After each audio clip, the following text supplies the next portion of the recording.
বেজে গিয়েছে ভোটের নির্ঘণ্ট। চলতি মাসের 16 তারিখেই বিধানসভা নির্বাচন ত্রিপুরায়। আগামী 6 এবং 7 ফেব্রুয়ারি ত্রিপুরার মাটিতে পা রাখতে চলেছেন সর্বভারতীয় তৃণমূল কংগ্রেসের সভানেত্রী মমতা বন্দ্যোপাধ্যায় ও সর্বভারতীয় তৃণমূল কংগ্রেসের জাতীয় সাধারণ সম্পাদক অভিষেক বন্দ্যোপাধ্যায়। তবে ত্রিপুরায় ভোট টানতে বাংলার স্টারদের কাজে লাগাচ্ছে তৃণমূল।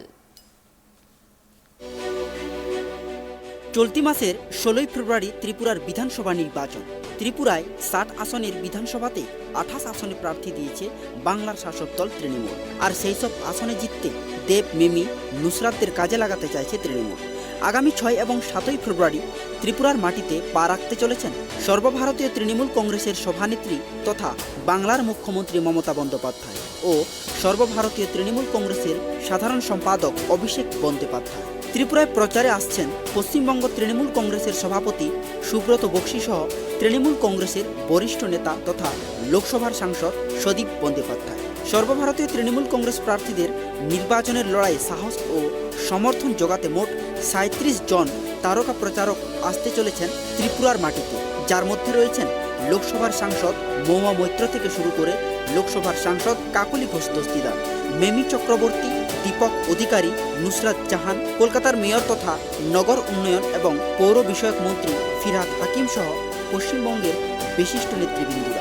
অন্যদিকে সর্বভারতীয় তৃণমূল কংগ্রেসের মুখপাত্র কুণাল ঘোষ, সর্বভারতীয় তৃণমূল কংগ্রেসের মুখপাত্র মন্ত্রী শশী পাজাও ত্রিপুরার মাটিতে প্রচার চালাবেন। ত্রিপুরার সব যুব সমাজকে এগিয়ে যাওয়ার জন্য ত্রিপুরায় প্রচারে আসছেন পশ্চিমবঙ্গ যুব তৃণমূল কংগ্রেসের সভাপতি সায়নী ঘোষ, পশ্চিমবঙ্গ রাজ্য তৃণমূল কংগ্রেসের মুখপাত্র দেবাংশু ভট্টাচার্য, পশ্চিমবঙ্গ তৃণমূল ছাত্র পরিষদের সহসভাপতি সুদীপ রাহা সহ অন্যান্য যুব তৃণমূল কংগ্রেসের নেতৃবৃন্দরাও। আসন্ন বিধানসভা নির্বাচনকে সামনে রেখে জমি শক্ত করার লড়াইয়ে নেমেছে সব রাজনৈতিক দল। তবে পিছু হাঁটছে না বাংলার শাসক দল তৃণমূল কংগ্রেসও। নতুন বছরের শুরুতেই ত্রিপুরা জয় করে বাজিমত করতে চাইছে তৃণমূল কংগ্রেস। তবে বিধানসভা নির্বাচনের আগে ত্রিপুরার জলাইবাড়ির প্রাক্তন বিধায়ক দিলীপ চৌধুরী তৃণমূল কংগ্রেসে যোগদান করায় শক্তি বেড়েছে ঘাসফুল শিবিরে। চৌধুরীকে প্রাক্তন বিধায়ক দিলীপ চৌধুরীর হাতে তৃণমূলের পতাকা তুলে দেন ত্রিপুরার প্রদেশ কংগ্রেস সভাপতি পীযূষ কান্তি বিশ্বাস। News bureau, tribe TV.